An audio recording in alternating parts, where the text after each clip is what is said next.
All right, welcome back. It's still VOP this morning on VOP TV. There's a report from United States that bribery is rampant in Nigerian ports and borders, and the challenges highlighted for businesses, citing rampant smuggling and officials' tendency to collect bribes. The U.S. government pointed out challenges in doing businesses in Nigeria and noting that customs and port officials actually have tendency to collect bribes. And the latest report highlighted bribery as common and necessary to avoid delays in port clearance and mentioned rampant smuggling through Nigerian borders and seaports to be one of the challenges people face in doing business in Nigeria. And we still have Barrister Darlington Agummo, who is here in the studio with us as a lawyer and also a political analyst. And joining us virtually is Mr. Chukwuma Okoro, who is a journalist and a public affairs commentator. All right, now to you, Mr. Chukwuma Okoro. We're actually having this talk before you joined us, where the U.S. also dropped a report about what happened during the election in 2023. And people actually have the vast opinion. Now, my question is this. What do you make of this report by the U.S. saying that our ports are actually filled with people who have tendency of collecting bribes and also helping and smuggling goods and all the services? Something bothers me a lot. What could that be? Something bothers me a lot. Yes, Nigeria is a sovereign nation. We have all the institutions of government. We have all the agencies of government. And we wait for the US to tell us what we already know. Who doesn't know that customs men collect bribes? Who doesn't know that civil servants collect bribes? Who doesn't know that policemen collect bribes? Who doesn't know that soldiers collect bribes? Who doesn't know that judges collect bribes? I mean, to me, it's a process of recolonization where we have to, on our national dailies, we are splashing it that US said, US told us. So we don't know. Do we wait for the US to tell us that customs men collect bribe and that no Igbos and non-Labour Party members were prevented from voting in Lagos State during the last general election? Come on, what have we become? Now, the question I want to ask you is, I'm going to stay with you on this one. The question I want to ask you is, who's to blame really? Do we blame the system or a culture that Nigerians have all adopted? Because we know that there is a target given to a lot of agencies to rake in money. And we saw what happened earlier in the year where the benchmark for customs kept going up. The percentage that they were supposed to rake in kept going up. The import percentage on import of goods kept going up. And who is to blame? Is it the government that gives them these targets, or that brings up measures that frustrate importers, or just the greed in the society? Moses, let me ask you: when a customs officer collects bribe, does he go to TSA to pay it into federal government account? Well, then it facilitates clearance of goods. Yeah. We also know that there is a structure at the ports that makes it difficult for importers to clear their goods on time. So that delay. Blame the structure. Then you blame the structure. Blame the structure. The Nigerian Ports Authority is not the only port in the world. Do you know how much the port of Singapore rates into the government's account every year? Singapore's port in the Southeast Asia within that Pacific Rim. Do you know how much it rates in every day, every year for the government? This is not an excuse for someone to collect bribe. You collect bribe from me and to clear my good. The structure should be reformed in such a way that it will be seamless.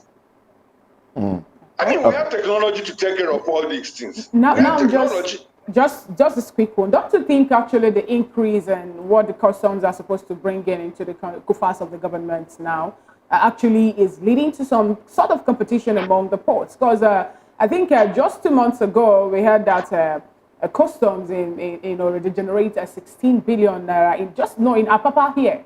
They have 16 billion naira generated just in one day, and on a port actually generates 22 billion naira in one day. You know, don't you think actually that should be what these people are striving to meet up with? No, I want to understand how a target will facilitate taking of bribe, or how taking of bribe will facilitate you doing your job. Okay. I don't get it. It's a system, it's a structural problem. Let's, for instance, if you have goods that left US or that left China, and you are supposed to have a routing mechanism when you know these goods, when the time you know that these goods are supposed to come. You don't go there. Everything is in the system. We have technology to track these things.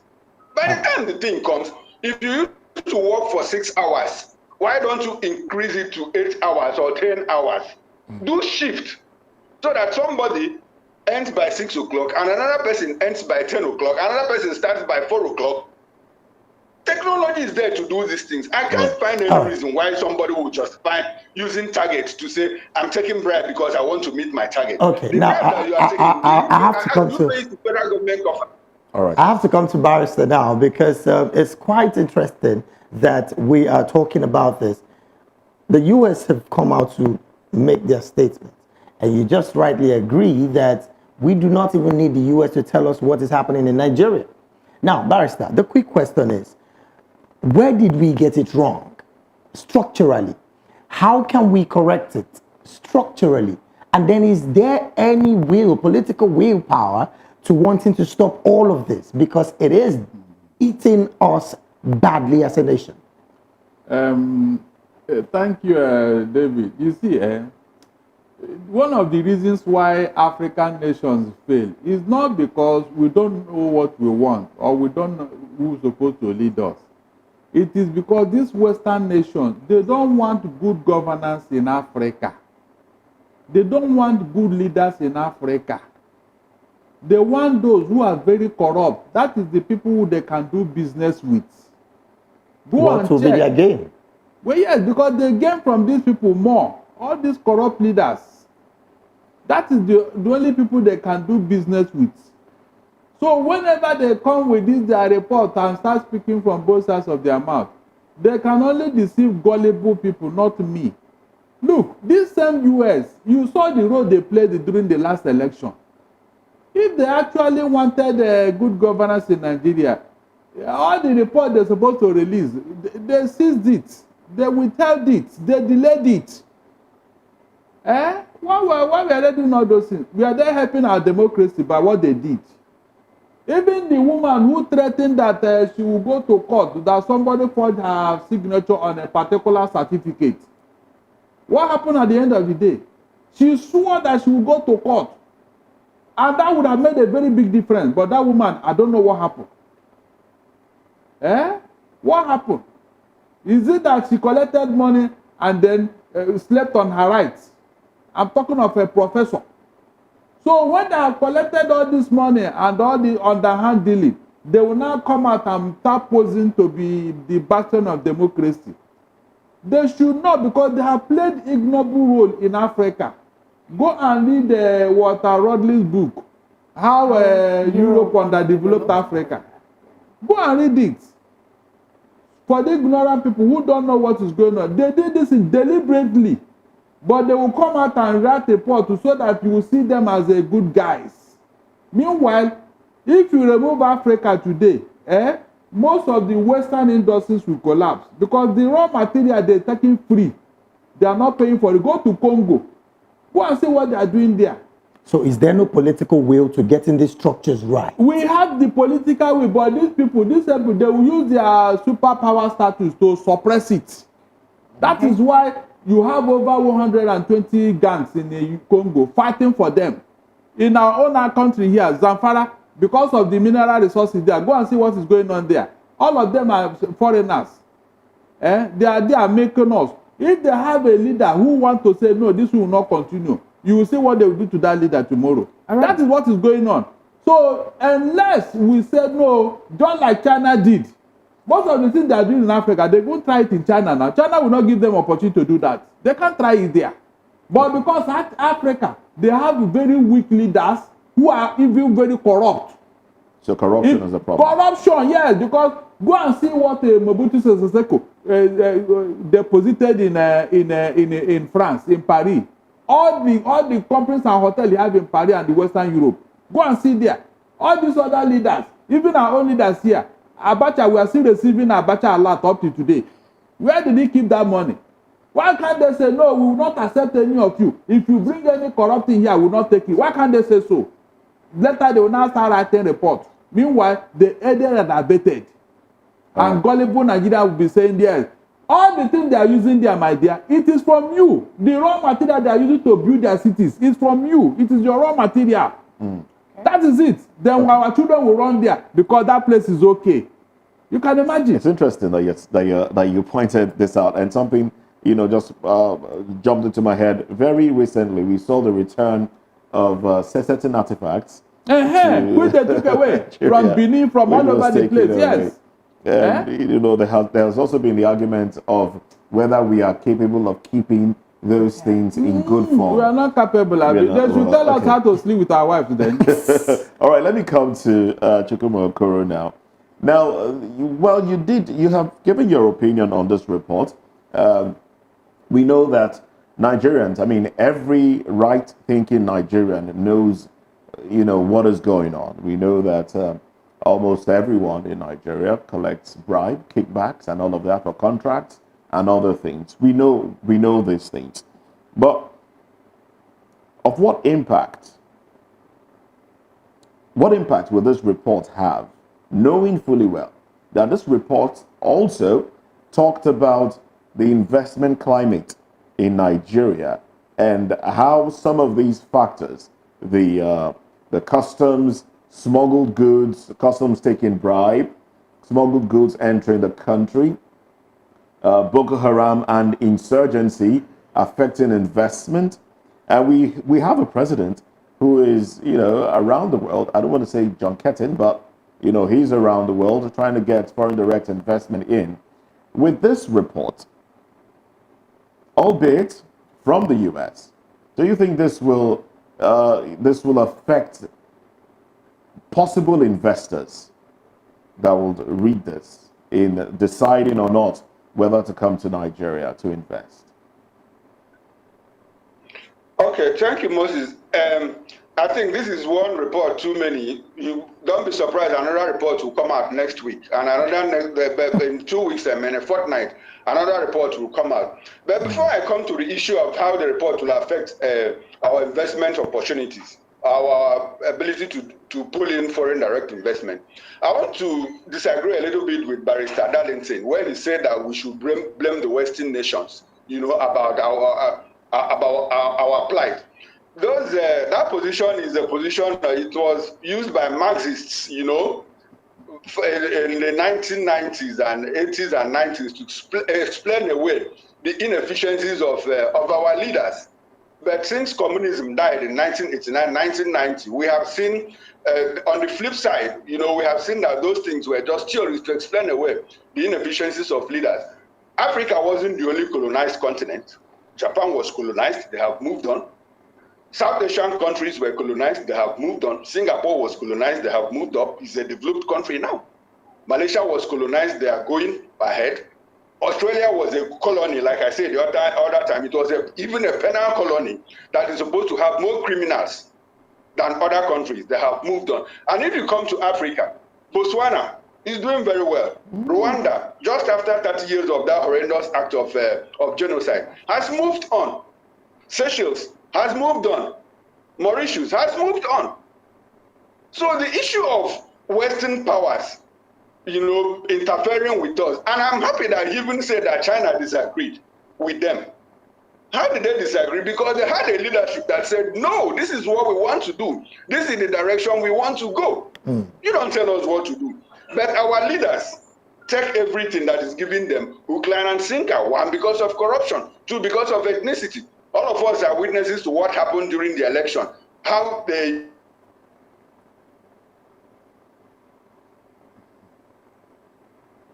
Right, there's been a glitch in the network there. We seem to have lost connection to Chukwuma Okoro. let me add something to, because I gave examples. You see, you don't treat all cases in the same manner. Every case or every situation has its own peculiar needs and solution. During the last election, general election, we saw what happened. The CSU debacle, the INEC manipulations and all that. And these Western observers, they were here. My own take is, if they did not approve of what happened, what sanction have they placed on that election, or the people who caused this thing? That is my question. If they can begin to sanction people individually and groups, don't you think it will go a long way? But you are in bed with them. You approved what happened. You even aided and abetted. And now you are turning around to write reports. That's what I'm saying. If America have put their foot down, that this election will not take it to anybody involved in the outcome of this election, anybody who benefited, the American government will have nothing to do with him or her. Where does that leave our sovereignty? We are a nation on our own basis. So no, how are we going to allow foreign people, come into our... No. They didn't say you. They said you can do your thing there, but they will not tolerate it. Okay. Yes, they can, on the diplomatic level, they can say, no, we don't have anything to do with, because we don't agree with what you are. They have done it in several countries now. All right. We have Chukwuma Okoro back online. We've been able to re-establish contact with him. Chukwuma, please go on with your line of thought. Okay, Moses, thank you. Sorry for that glitch.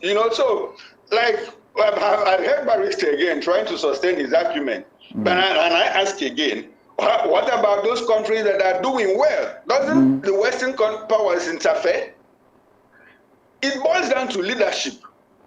Kereske Sama of Botswana says, no, we will not do this. We will do our own thing. Did our Supreme Court need anything from CSU to adjudicate on the matters that were presented before it? They didn't need. Everything they needed is here in Nigeria. INEC portal, INEC offices had everything that the current president filed right from 1992 when he contested the senatorial elections up until last year when he filed for presidency. All the details are here in Nigeria. We didn't need CSU to validate that. And that is as far as it goes. Moses, back to the question, what we can do. See, the whole thing boils down to corruption. Like I said, reports will always come. And when they say foreign direct investment, we have various types of foreign direct investment. We have, when a Chinese imports 100 containers into Nigeria, that is not foreign direct investment. Foreign direct investment has three components.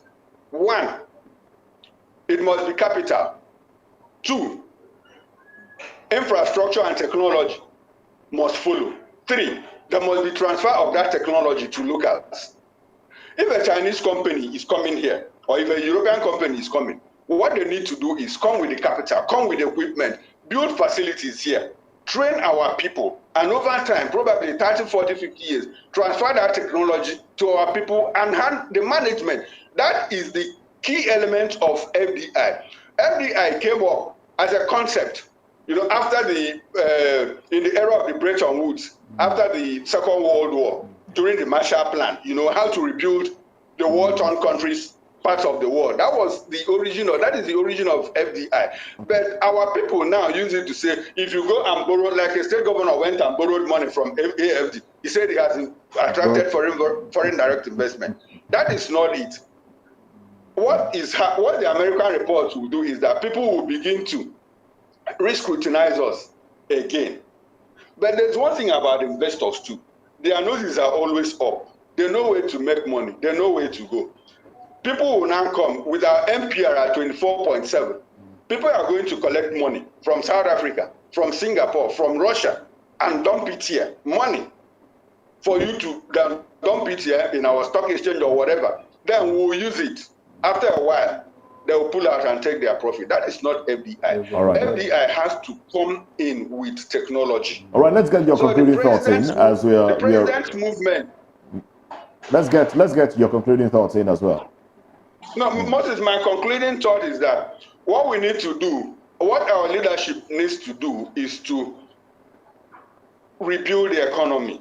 Okay. We have more than enough to sustain us here. We have more than enough to sustain us. At a time, China, at a time, India, at a time, even the United States and Britain practice what we call splendid isolationism. You close yourself in. Yeah. Look at what you have. Look at what you have, your resources, how you can use those resources to bring yourself up before opening up your borders to others. Because this FDI, when they come, competition with our local industries will even increase, and they might even drive out some of our local industries. Look at what India is doing with technology, with cyber technology and all of that. So I expect our leadership to be inward looking. Let us look for homegrown solutions. Let's stop copying breaks on wood policies and all of that. They have not helped us for the past how many years? All right, then. Thank you very much, Chukwuma Okoro, journalist and public affairs commentator. It's always a pleasure listening to you reel out your thoughts on issues. Thank you for coming on the program. Thank you, Moses. Barrister, let's get your concluding thoughts in as well. Yes, my concluding thought is that we must have leadership that have vision. All these countries where they were making reference to, they had leaders that had vision for their country. Like India, when we are importing American clothes, they went to, was it not Mahatma Gandhi? And he said, no more importation of clothes. So they now asked the man, say, come, we don't have clothes to wear. Why you say we should not import? He now told them that, look, if Indians cannot manufacture the clothes they will wear, they should go naked. With this singular statement, Indians went into research and into industry, into textile industry. Today, they are not just they are exporting it. Go to all our textile industry. I worked in one at Ilubeju. Our textile industry, they are all Indians. They are the ones. How did it happen? Did they fall from heaven with it? No, It is leadership. Even China now, China closed their door for 25 years. All right. They shunned your Western technology and went into their own. By the time they opened their door, look at China, they are borrowing you money. A nation that is over 1 billion, they are borrowing you money. You that is 200 million.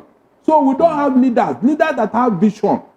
Because they'll be telling you one thing and they will do another thing. That is the problem. All right. But these leaders that I mentioned, they stood with their people.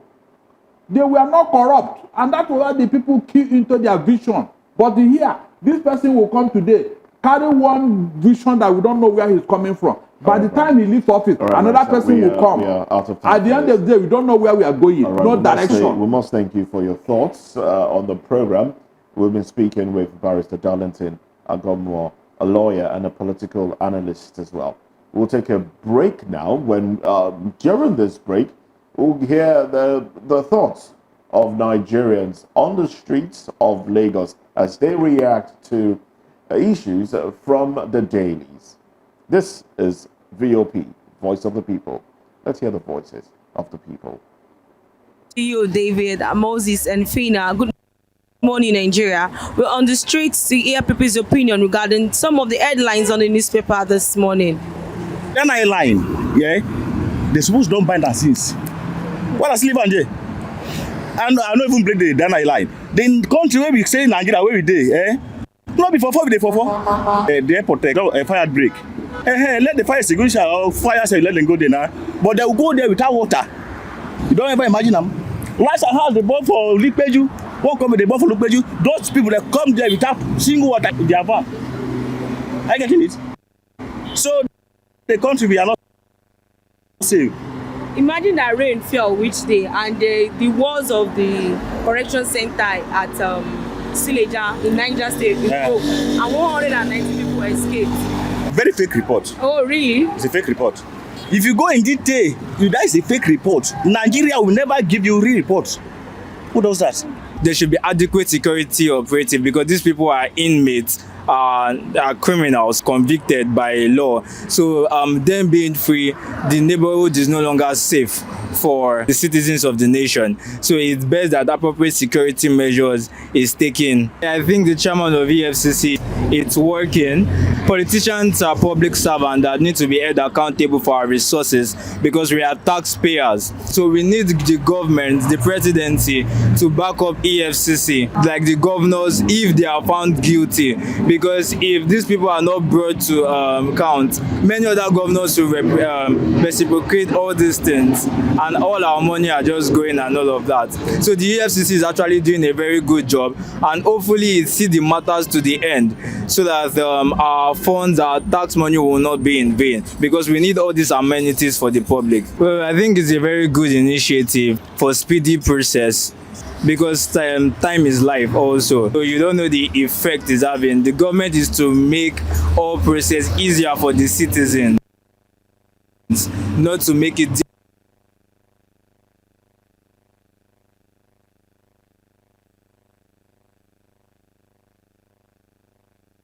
difficult for them.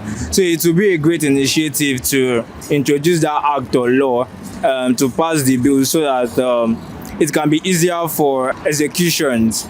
About the situation of the country, I won't say it's getting better, but I believe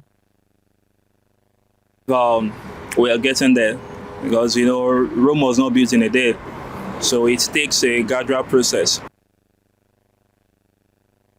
So I believe the governments are already working on how the economy is going to be okay, and I believe soon we're going to have a better results, in which everybody is going to benefit and gain from it. If the security is not tight enough, it should be put in place so that such will not happen again. So the security is, if the security of a country is stable and okay, there's no way we can expect all these things to happen. But in a situation where the security is not good enough, all these things will happen. So the security should be put in place so that all this will not happen again. Concerning the issue of the increment of salary, it's not affecting the private sector. So I believe that increment is only affecting the government sector. So if the government says they've increased the salary or they are going to do it, they want us to be okay, they want us to be better. And I believe they are doing everything possible to make that happen. So we should just be prayerful. All these things will come to pass. Like you rightly heard the opinion of Nigerians on some of the headlines in the newspaper this morning. This is Oyindamola Olukusan reporting for VOP TV. Back to you, Moses.